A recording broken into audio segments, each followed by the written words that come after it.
aside from the So, watches, any other collections you've got there? a lot of DVDs I have of music. Not. I've got some movies, but I have a Like lot music. of concerts. I don't watch much television. I watch a Mhm. lot of concerts. So I've got a reasonably good sound system in my house, and my neighbours know when I'm listening to music because they It's can like hear it. in a real concert. Exactly, and most of them are live Oh, that's concerts that I why. have. Mhm. It's it's interesting because the music is so much better live than what it is the recorded. You can tell the artists' skills that What they're sorts of not. music or Oh, artists you listen to? oh, you know that I've got from the '60s right through to even Dr. Dre and Snoop Dogg. I listen to people say to me, "You listen to Snoop Dogg and Dr. Dre and Eminem?" I said, "Yeah, but I also listen to Richard Marx and Kenny Loggins, and I listen to some gospel music and some A lot of uh, variety of music, huh? yeah, from the '60s until today's music. So I got a eclectic taste on music. It's not just for the one genre. I Oh, have lots of different genres. that's So, magnificent. You have some music inclination, music ears, as they say. yeah, and like if you watch some of the concerts, they are like a theatrical show. It's like watching a movie because I have got one concert called Pink Floyd Pulse. Mhm. One It's of the not concert of everyone. Pink Floyd. Yeah, yeah, it's a concert of Pink Floyd, and it's done in such a big stadium. They actually even got because in one of their songs they have a plane flying over, and they've Mhm. actually got a plane that flies over in the stadium on ropes and it crashes. So that's imagine the sound in your house of that Yes, yes, impact because you've got a yes. nice It's fantastic. It sound makes the floor system, you shake. said. Yeah, yeah. Well, I think I've got nine or ten, nine speakers. Hang on, one, two, three, four, five, six, seven, eight, nine speakers Nine in the living speakers. room. Wow. Yeah, So that you will know. really So, blow up your house down. well, I'm lucky. I've got double glazed windows. It keeps the noise in a little bit. But So aside from Pink Floyd, how about Michael Jackson's concerts? oh, I love Michael Jackson. I've got a concert of his. Mhm.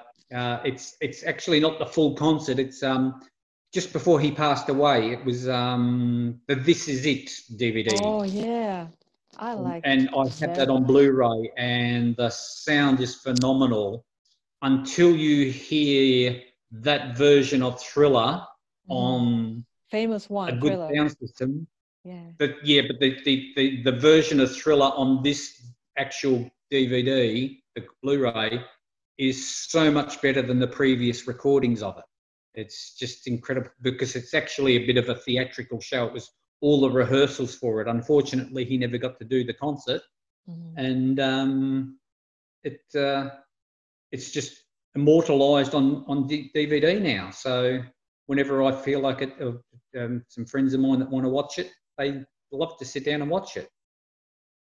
Wow. And I like meatloaf. I like meatloaf, not the food, as in the Yeah, I've singer. heard Meatloaf. Yeah. Is that your favorite?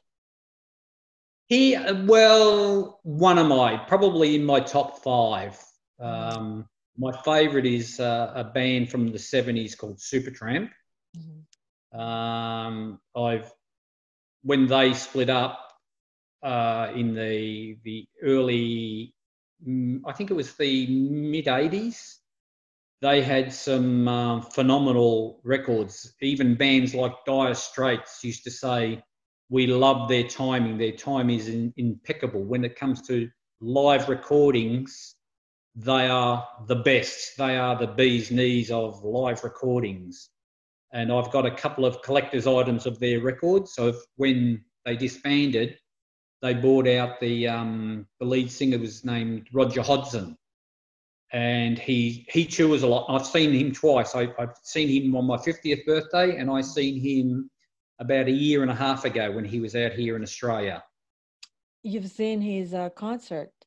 Yeah. I went to his concert, and I he bought out a 40th anniversary in I think it was 2004 of one of their biggest albums, and I bought 2 copies of it, one to play on vinyl and one to put away, and it's still in its plastic. It's never opened. Oh, And it's then just like your collection, you mean?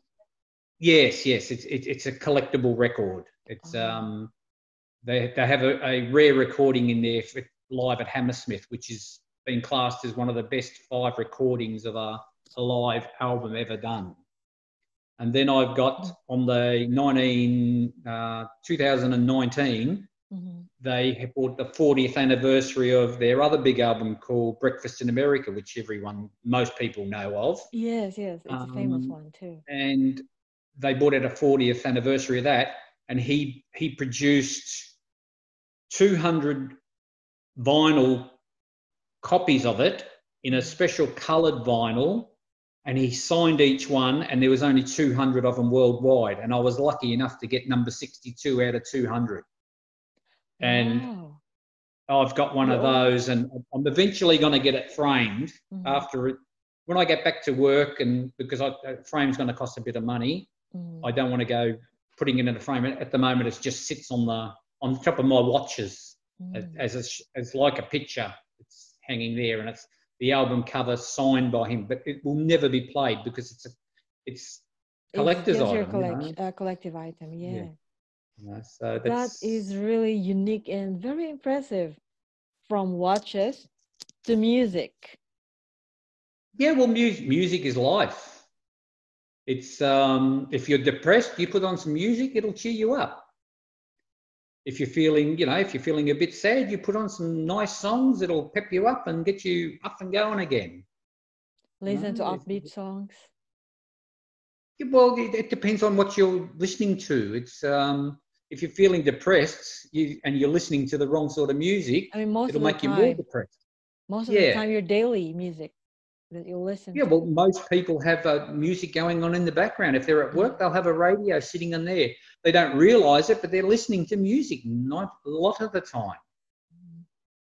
So it's you grow up with music, and that's it. Your mum used to sing your lullabies, or your dad used to sing your lullabies when you were a child, and it just sticks in your head that music is part of life. As you've said. That's impressive. I really appreciate, and thank you so much for sharing one piece of your life, which is your watch and your music as well. And I hope we will have more time. We will talk about on our next episodes, Ian, the things that you've mentioned, the cooking, your gold prospecting. We will tackle that on our next episode. So be a pleasure to do so. Oh, appreciate. Thank you so much for your generous time that you've spent in our podcast, Ian. And surely there's an episode 2. Okay then.